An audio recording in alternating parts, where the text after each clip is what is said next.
gwe mukwano gw'abangi b'olituuka wendi n'omukwano muzito ennyonta yange mu ggoli gimponya nze ng'otuuse wendi. Mu linnya lya Paatiri n'erya Mwana n'erya Mwoyo Mutuukirivu. Amiina. Essaala Biikira Maaliya gy'ateesammula. Ayi Mariya kabaka wange mmange, nze neeyanjulira gy'oli nga sirina kyendekayo, ate nkusingira omusingo gw'okwagala kwange. Kusitulira leero amaaso gange, amatu gange, akamwa kange, omwoyo gwange, nange nkwekwasa nze n'omulamba. Ayi mmange omulungi, bw'olaba neerimbise ku ggwe, naawe nkuuma, nzibiranga omuddu wo ku bo. Baana ba Katonda mwenna, mbalamusaako nnyo nnyini ddala mu linnya lya Mukama waffe era mulokozi waffe Yesu Kristo. Nnenye yaffe eya wiiki eno, Siga Mu Future Yo. Nnenye yaffe eya wiiki eno, Siga Mu Future Yo.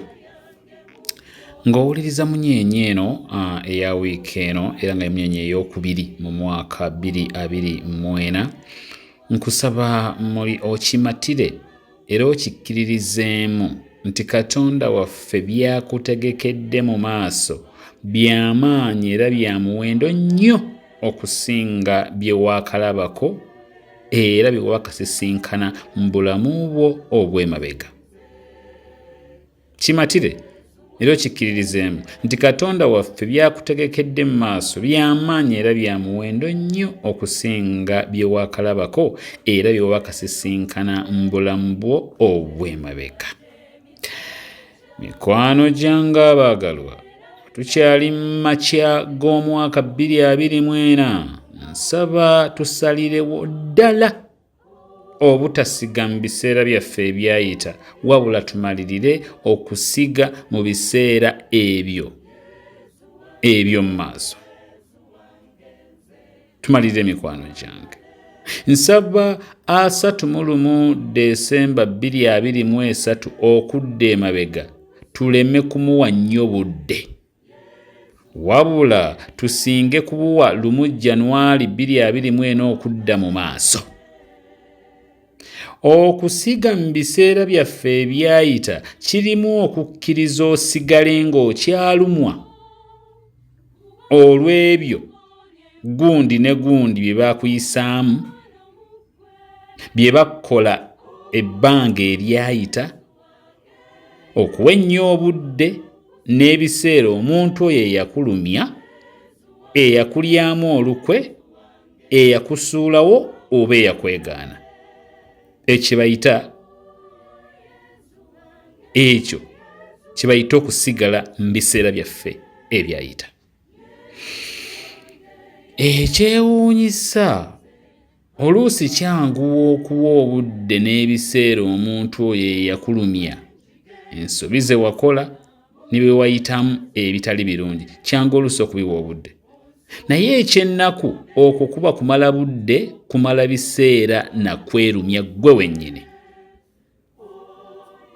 Ekyennaku, ekyakolwa kyakolwa, ekyayita kyayita, ekyabaawo kyabaawo, byaggwa. Kyaggwa. You can't do nothing about it. You can't do nothing about it. But we can do something about today. My friend, focus on what you can change and don't focus on what you can't change. And that will be a great investment for yourself. I'm saying that focus on what you can change and don't focus on what you can't change. And that will be a great investment for yourself. Tulina okulwana nga twakatandika omwaka 2024 okuta ebikadde, okusonyiwa n'okwesonyiwa. Mukwano gwange we weesiba ku kasasiro eyayita, agenda kulemesa okgenda mu maaso, agenda kutambuliza ku kunyinyibala obudde bwonna otambulire ku bunkenke obutagasa ng'ate obudde bugere bw'obudde bugere ojja kgenda okwekanga nga ne byewaali badde otuukako tobituuseeko kubanga ebiseera ebisinga wabimala mu kunyiiga kukyawa kulumwa na kuzimba mutima olw'ebyo bye wakola oba ebyakkolebwako by'otakyasobola kukyusa. Friends, many a times we are so buried in our emotions that we end up forgetting to enjoy our current moments. We must learn to refresh our emotional baggage every single day. We must learn to refresh our emotional baggage every single day. We must travel through this new year when we are light. For we are going, for where we are going is far better than where we've been.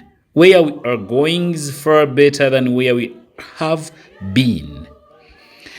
Tulina okutambula mu mwaka guno nga tuli baweewufu. Bambi ekyo kye nneesabira naawe kye nkusabira weebeereremu okikkirize tutambule mu mwaka guno nga tuli baweewufu, when we are light.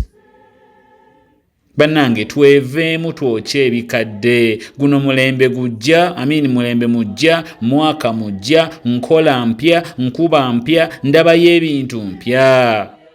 Nsinziira mpya, tusinziira bupya. Bambi ebikadde tubyokye tubite. Kyannaku nnyo nti abantu bangi tebanyumirwa kye balina kati na mikisa egibeetoolodde kati olw'ensonga nti beesibye mu kwetikka emigugu gy'ebyo ebyayita. Nina omukyala gwe mmanyi bambi yali mu relationship negaana olw'ensonga ezimu oba endala negaana kati wayita ebbanga asisinkana omusajja gwomma ng'ebisinga ku ebyo bye yali yeetaaze mu musajja bambi ono ng'abirina. Kye kyamuwa essuubi n'alaba nga waliwo agenda okumwerabiza ennaku gye yayitamu ne munno oli eyasooka. Baba bakatambulako ebbanga omusajja n'anyumizaako munne n'amugamba nti omukyala ono gwe nafuna teyali badde mubi naye obuzibu bw'alina muba mwakanyumyako kimu bibiri nga yayingizaawo dde ebyali mu relationship ye gye yavaamu. Yeesibye ku byayita omukyala mba mwakanyumya wano omuseka musanyuka nga akuleeta ebyayita nga akomyawo buli kaseera ebyayita bibaalimu ne munno oli eyasooka. Egamba omusajja bambi yali confused. N'agamba nti mbutuufu njogeddeko naye aganye okukyuka. N'agamba munno oyo gwe yanyumizaako nti era mpulira omukazi ayolekedde okunnema mpulira kinnemye okugumiikiriza. Yes, wano kyangu buli omu okuba n'endowooza ye ku kino. Buli omu kakasa ndowooza eyo olina endowooza yo. Omu asobola okugamba nti kirabika omusajja tayagala mukazi. Oba nti omusajja yali badde agumiikiriza omukazi. Okay, byonna bituufu. Ebyo n'ebirala byonna bisobola okuba ebituufu. Naye nze kyenjagala okuggyayo bwe buteesiba mu byafaayo kuba biyinza otulemesa okgenda mu maaso n'okufiirwa emikisa emingi egirinza okutwaniriza mu maaso. And for that matter, egirinza okutwaniriza in 2024. Mu mwaka 2024. It's time to let it pass. To shut the door behind you. To shut the door behind you. Lumu twagenyiwalako mu ggwanga lya Italy mu kibuga Milan. Ekizimbe ekimu kye twayingiramu kyalina enzigi ng'oluggi olumu bwe lweggula n'oyingira. Oluddako terusobola kweggula okuggyako nga lwomaze okuyitamu lweggadde. Kiddemu nga bw'oyingira mu luggi olumu bwe lweggula n'oyingira. Oluddako lw'olina okuyingiramu terusobola kweggula okuggyako nga lwomaze okuyitamu lweggadde. kye nalaba Milan ku nzigi ezo nakyebuuliriddeko tekyawukana nnyo na bulamu bwaffe obwa bulijjo. Enzigi ezimu ez'emikisa gyo ezikuli mu maaso tezijja kweggula okuggyako ng'oggadde ezimu ku ezo ze wayitamu. Nkiddemu oba? Ngambye enzigi ezimu ez'emikisa gyo ezikuli mu maaso tezijja kweggula okuggyako ng'oggadde ezimu ku ezo ze wayitamu. Enzigi ezimu ku ezo, enzigi ezimu ng'okwejjusa bye wakola, obukyayi, obusungu n'endala ng'ezo bw'otaziggala tojja kuseetuka. Such is like a trap. I mean, if you don't, it's like a trap. We can't afford to lose the bright future that the Lord has prepared for us by holding on to the past. We can't afford that. Munnange saagala weerabire nti ebintu ebikyamu b'ensobi ez'enjawulo ze wakola si ggwe wekka yali azikoze. Munnange bangi twazikola. Abantu bangi twakola ensobi nnyingi mukwano gwange. Baatukola ebintu ebikyamu bingi, baatulumya, baatusobya, baatukaabya amaziga. Naye ffenna tulina kusalawo nti tetugenda kufugibwa na kutambulira ku ntoli za byafaayo byaffe. Can I say this again? I have said nti abantu bangi twakola ensobi nnyingi, yes. Baatukola ebintu ebikyamu bingi, baatulumya, baatutyoboola, baatukaabya amaziga. Literally, we did cry. Naye ffenna tulina kusalawo nze naawe nti tetugenda kufugibwa wadde okutambulira ku ntoli z'ebyafaayo byaffe. Yes. Even the Bible talks about those negative seasons that will always avail themselves before us. But we shall not be defined by those seasons. Guys, we shall not. The Bible talks about giving those who are mourning beauty for ashes. Okubawa engule mu kifo ky'evvu. Okusanyuka mu kifo ky'okunakuwala. But you can't receive beauty unless you give God ashes. The best way is to give God your ashes, pains, disappointments, hurts, so that he can give you his beauty. Pawulo kyava tugamba mu bbaluwa gye yawandiikira ab'Efiripi nti ekyamazima, ebissibwamu ekitiibwa, ebirongoofu, ebyagalibwa n'eby'ettendo bye mba mulowoozangako, olwo Katonda ow'emirembe anaabeeranga nammwe. Kino kitegeeza nti bwe tutandika okussa ebirowoozo ku ebyo Katonda by'atukoledde, by'atutuusizzaako, omukwano gw'atulaze n'ekisa ky'atugiridde, ekyo kye bayita okusiiga mu biseera byo eby'omu maaso, era we wavudde omulamwa gwaffe ogwa munyenye ya wiiki eno. And this is the best investment we can ever make.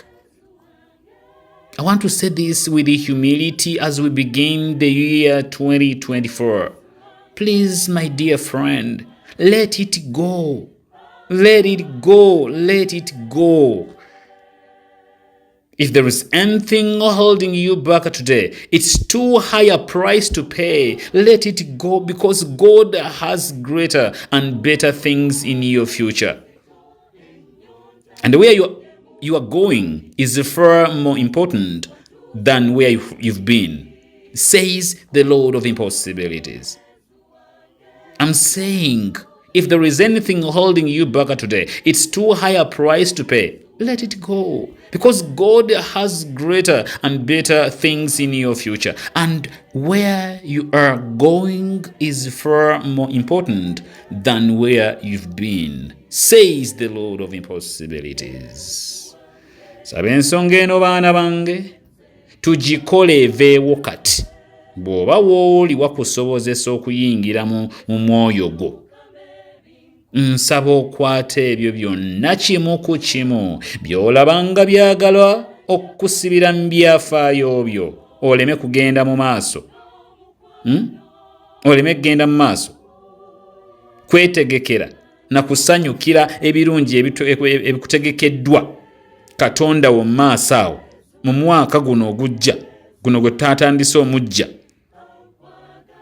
Nsaba obiteeke ku musaalaba gwa Yesu.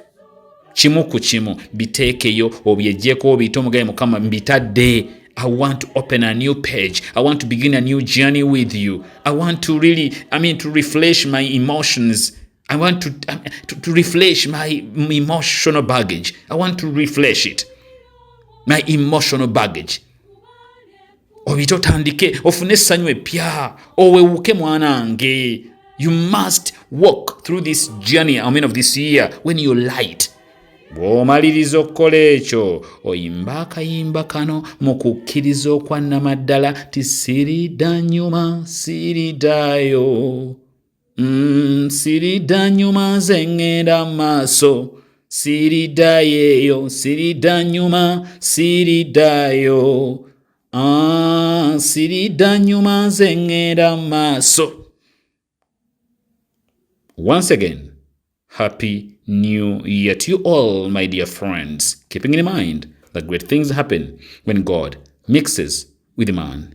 Mukama abeere nammwe mikwano gyange. N'omukisa gwa Katonda omuyinza wa buli kantu Paatiri ne Mwana ne Mwoyo Mutuukirivu bambikubake kugubakuume gubasigaleko kati n'ennaku zonna ez'obulamu bwammwe.